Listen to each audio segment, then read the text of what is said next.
እግዚአብሔር መውደቄን በሚመኙ ፊት እጄን ይዞ አቁሞኛል። መሰበሬን በሚናፍቁ ፊት ልቤን ደግፎልኛል። ሁሌም አብረኸኝ እንዳለህን ያምናለሁ። ዛሬ ግን ሰዎች በእውነት አብረው ነበረ፣ በእውነትም አግዘዋል ሲሉ አስገረምከኝ። ዳግም እጄን ባፌ አስጫንከኝ። ተመስገን። ሰላም ቤተሰብ እንደምንቆያችሁ፣ እኔ ደህና ነኝ፣ እግዚአብሔር የተመሰገነ ይሁን። ሁላችሁንም ሰላም ብያለኝ። ተናፍቃችኋል። ያው ክፉ ሱስ ለመደብኝ አይደለ? ሲመሽ ላይቭ ገብቶ መግባት ለምዶብኝ በቃ አልሆን እያለኝ ነው ማለት ነው። ሁላችሁም እንደምንቆያችሁ፣ እኔ ደህና ነኝ፣ እግዚአብሔር ይመስገን። እናንተ ጋር ስራ እንዴት ነው? ሁሉ ሰላም? እንግዲህ በዚህ ሰሞን አልተመቸኝም ነው፣ እያረፈድን እየተኛን በቃ ማለት እኔ ስራ መጨረስበት ወይም ደግሞ ማርፍበት ሰዓት እናንተ ተተኛላችሁ ብዬ ስለማስብ አልገባውም ትላንት ማለት ነው። ሁላችሁንም ሰላም ብያለሁኝ። በቃ ዛሬ እንግዲህ እንደዚህ የሚያምር ቦታ ሄደን ነበረ። በስመ አብ እዚህ ጋር ነው አዳሜ እየመጣ ፎቶ እየፖሰተ ሀቢቢ ከምቱ ዱባይ እያለ ሀቢቢ ከምቱ ዱባይ እያለ የገጠር ሰው መሬት እየሸጠ ወንድ ልጁን እየላከ መተው ደግሞ በዚህ 3 ወር 4 ወር ስራ አጥተው ካንስሌሽን ተደርገው መጨረሻ በካሊ ወሌ ገጠር ይሄዳሉ። እንደ ሳውዲ በግና ፍየል የለም መሰለኝ። እና ከማሽን ጋር የኔ ታናሽ እዚህ ነው ያለው። የምር የሱ ደላላ ከዚህ በፊት ነግራቸዋለሁ ምን እንዳደረገን ማለት ነው። እና ይሄን ያነሳሁት ህዝቤ እዚህ እየመጣ ፎቶ እየተነሳ ነው የኢትዮጵያን ህዝብ እንትን የሚለውና እዚህ ጋር በጣም ያምራል። የምር ወይኔ ምን አለ ልጄን ይዤ ባሌን ይዤ በመጣው ነው ያልኩት። ግን ሁሉም ልብስ ነው አላልቆ እናንተ ራቁቱን ነው ያለው። እኔ እነሱ ጋር ሂጅ ቪዲዮ መቅረጽ ደበረኝ። የምር ኧረ እኔ ጉድ ይበላ። እና አጋጣሚ ሆኖ እግዚአብሔር ይባርካ ሴትዮዋ ይዛኝ ሄዳ ደብሮኝ ነበረ። እንደዚህ ፈታ ዘና ስለው እያለሁኝ እንግዲህ የነገን እግዚአብሔር ያውቃል። ዛሬም በተደረገልን ነገር ማመስገን ያለብን። እናንተ ጋር እንዴት ነው ስራ ሁሉ ሰላም?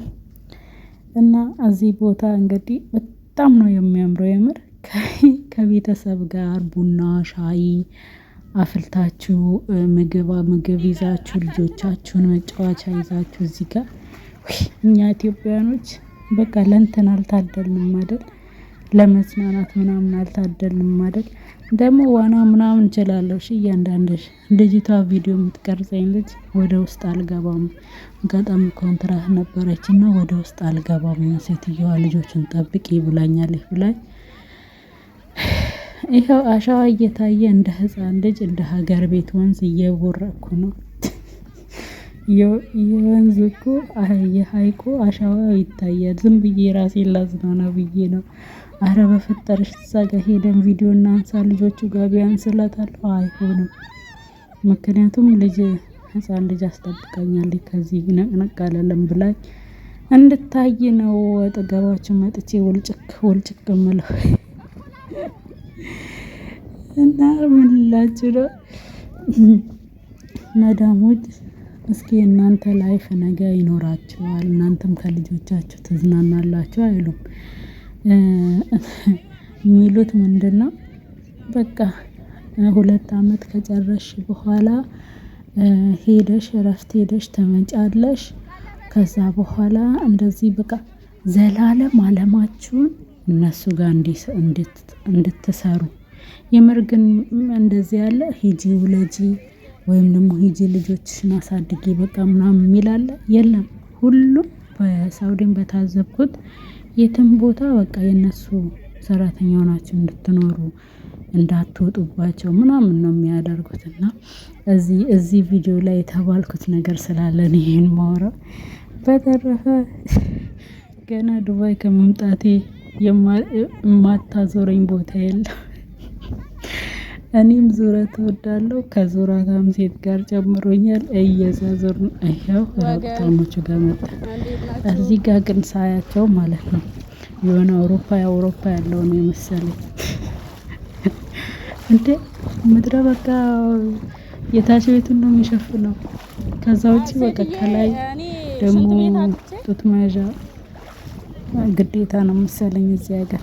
እስኪ ስለዚህ ሀገር ግዴታና ሽንት ቤት አጥቼ እየዞርኩኝ ንገሩ ማለት እዚህ ሀገር የሚፈቀዱ ነገሮች እና የማይፈቀዱ ነገሮች ብዙ ነገር አለ። ለምሳሌ ጡት መያዣ ሳይለበስ ከተወጣ ፖሊስ ይዛል አሉ። ሜዳ ላይ እንደዚህ አፈንድዶ ምናምን ፎቶ መነሳት የተከለከለ ነው አሉ። እንደገና ካሜራ የሚፈቀድበት ቦታ አለ፣ የማይፈቀድበት ቦታ አሉ። ልክ ነው ወይ? እኔ እንግዲህ እንዳያችሁት ወር አልሞላኝ ዱባይ ላይ እና ለኔ ለአንዳንድ ነገር ትምህርት ይሆነኛል። ኮሜንት ላይ አሳውቁኝ ማለት ነው። እና እንደዚህ ዘና ፈታ እያለን የምር በቃ አንዳንዴ ሪላክስ እያደረግን ልጄ በጣም እየናፈቀችኝ በቃ ስራ ጨርሼ ቁጭ ስል ብሶት ይለኛል። ግን ሴትዮዋም ደግሞ ጥሩ ናት። ለአሁን ይዛኝ ትወጣለች። እንደዚህ ትክዝ ብዬ ስል ያው ልጅ እንዳለኝ ስለነገርኳት ምን ሆነሽ ነው ሰላም ሞዴል ምናምን ትለኛለች። እኔ ግን ልጄ ትዝ ብላኝ ነውና የወለደ ያውቀዋል። ልጅ ጥሎ መምጣት ብቻ ማድረግ አይቻልም። ፍላጎትና ጥሎ መምጣት ሁለቱንም ምርጫ አድርጋችሁ እንትን አትሉምና፣ ግን በቃ ሀሳቤ አሁን ወደ ዱባይ እያመራ ነው። በቃ ዱባይ እንዴ እናንተ ዱባይ እኮ የሚገርም እንትን ነው። ለምሳሌ በ15,000 ድርሃም ምን የመሰለ መኪና ይገዛል አሉ። በ20,000 ድርሃም ምን የመሰለ መኪና ይገዛል አሉ። እና 10,000 ድርሃም ለምሳሌ ስንት ሺህ ብር ነው? ወደ ኢትዮጵያ ሲላክ 400,000 ብር። አሁንም 10,000 ድርሃም 400,000 ብር፣ 20,000 ድርሃም ኢትዮጵያ 800,000 ብር ነው። በ800,000 ብር አይደለም መኪና የመኪና ዝርያ አትገዙ የምር። ስለዚህ ህዝቤ ነቃ በሉ። እስከ መቼ ነው ሰው ቤት የምትሰሩት? በቃ አይዲ ካላችሁ ስሩበት። አይዲውን የተወሰነ 6-7 ወር ለመንጃ ፍቃድ የሚሆን እንትን 1 አመት ስሩና መንጃ ፍቃድ አውጡ። ሾፌርና ተለማመዱ። መንጃ ፍቃድ አውጡ። የተለያየ ቻንስ ሞክሩ። የምር እኛ እኮ ችግር አለብን። አንድ አረብ ቤት ብቻ ቁጭ ብለን ነው እንትን የምንለውና ስራዎችን መቀያየር አለብን። በቃ ሁሌ ሰራተኝነት ላውን ለማለሽ ለውጥ ማለት ከአንዱ ወደ አንዱ ስትሸጋገሩ እንጂ አንድ ቤት ላይ ቁጭ ብሎ ወይም ደግሞ ስራ ቀያይሮ ነፍስሽ ስራ አይሆንም ማለት ነው። ስለዚህ ምን ልላችሁ ነው? በቃ አይዲ ያላችሁ ሰዎች አይዲያችሁ ላይ ተጠቀሙ። ተመላላሽ ምሰሩ ከሆነ በትርፍ ጊዜያችሁ ሄዳችሁ ሾፌርና ተለማመዱ። መንጃ ፍቃድ ያዙ። ሌላ ሙያ ተማሩ። በቃ በዚህም በዛም ተብሎ እዚህ ሀገር ያለው ዜጋ እንዳለ ማለት ትችላላችሁ። እንትን ነው ምንድነው የውጭ ሀገር ዜጋ ነው። ግን አሁን እዚህ የተዋወቅኳት ኡጋንዳ ያለችና ተመላላሽ የምትሰራው 2,300 ብር ትሰራለች። ሄዳ ውጭ ነው የምትተኛው። እንደገና የቀን ስራ ትሰራለች። ሌላም የቀን ስራ ትሰራለች። አንደኛው ሌላ ስራ የ5 ሰዓት ነው። የሆነ እንትን ነው ሱፐር ማርኬት ነገር ነው። ጠበብ ያለ ማለት ነው። እዛ ታስተካክላለች፣ እቃዎች ምናምን ታስተካክላለች ማለት ነው። ሌላኛው ደግሞ የጠዋቱ ደግሞ እንትን ነው እኛ ጋር ነው የምሰራው 2,300 ብር። የሚገርም ደሞዝ ነው ያላት። እና ህዝቤ አረብኛ ብቻ ደግሞ አታውሩ፣ እንግሊዝኛ ምናምን ተማሩ። እኔ የታዘብኩት ነገር ይሄ ነው። ቋንቋ ያስፈልጋል። በቃ ቋንቋ በተለይ ኢንተርናሽናል የሆነ ቋንቋ የተለያየ ቻንሶች ሊኖሯችሁ ይችላል። በቃ አይዲያችሁን ታቀፋችሁ አትተኙ። የምር በእርግጥ ትላንት መተሽ ዛሬ እኛን ተመክሪያለሽ ወይ ልትሉኝ ይችላል። አንድ ስራ ላይ ውዝቅ አትበሉ። ዱባይ ያላችሁ ሳውዲ አረብ ነው ሌላ ቻንስ የሌለው። ሳውዲ አረብ በቃ ከዳማ ከሆንሽ ከዳማ ትሆኛለሽ አለቀ። ከዛ ውጪ ኢቃማ ካለሽ ምናልባት ትምህርት ቤት ስራዎች፣ ባንክ ቤት ስራዎች ምናምን ሱቅ መቀጠር ትችያለሽ። ከዛ ውጪ እንደዚህ አይዲ ማሰራት አይቻል ማለት አንዴ ከጠፋሽ ህገ ወጥ ነሽ ማለት ነው። እንደ ድሮ በኡምራ ገብቶ ማሰራት አይቻል። አንዴ ከጠፉ በኋላ ምህረት አዋጅ እንኳን ቢመጣ ያለው ምህረት አዋጅ ምንድነው? ወደ ሀገር መግባት እንጂ እዛው ህጋዊ መሆን አይቻልም። ስለዚህ ይሄ ነፃ ሀገር ነው። የተለያዩ ቻንሶች አሉ በታዘብኳቸው ያህል ማለት ነው። ህዝቤ አትተኙ፣ ነቃ በሉ። እኔ ይህንን እንትን ያልኩት እና በቃ ወደፊት ይታየኛል። እዚህ ስራ ላይ የተወሰነ ጊዜ ነው የምቆየው።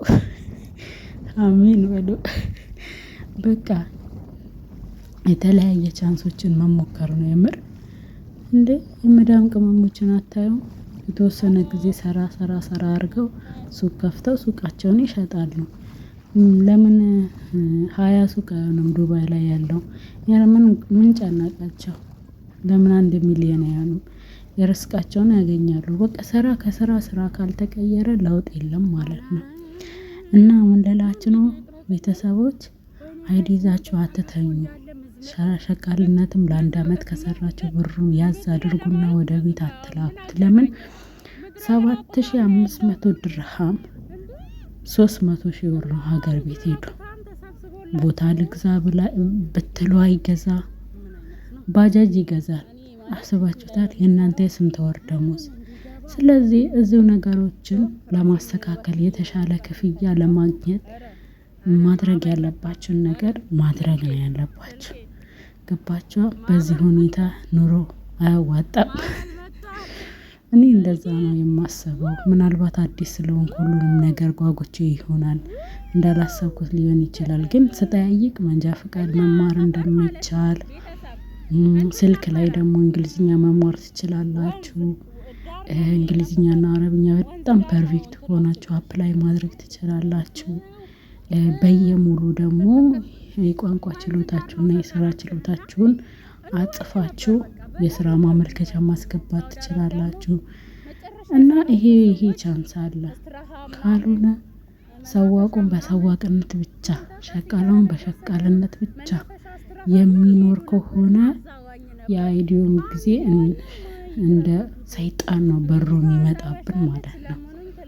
ስለዚህ በት እንበል ነው የምላችሁ።